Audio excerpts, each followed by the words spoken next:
నమః. అందరికీ నమస్కారం. మా గురుగారి పేరు రామ్ మోహన్ గారు. ఈ రోజు మేము శివ పంచాక్షరి స్తోత్రం చెప్పబోతున్నాం.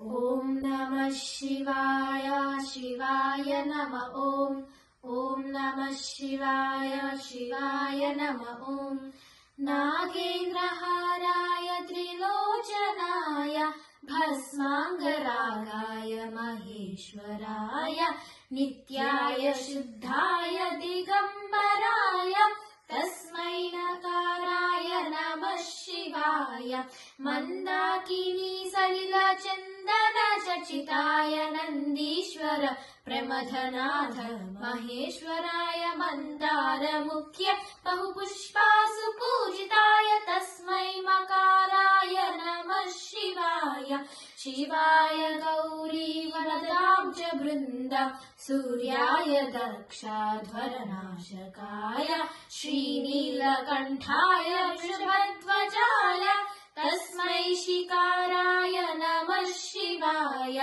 వశిష్ఠ కుంభోద్భవ గౌతమాయ మునీంద్రదేవార్చిత శేఖరాయ చంద్రార్క వైశ్వానరలోచనాయ తస్మై వకారాయ నమః శివాయ యజ్ఞస్వరూపాయ జటాధరాయ పినాకహస్తాయ సనాతనాయ సుదివ్యదేవాయ దిగంబరాయ తస్మై అకారాయ నమః శివాయ పంచాక్షరమిదం పుణ్యం యః పఠేత్ శివ సన్నిధౌ శివలోకమవాప్నోతి శివేన సహ మోదతే.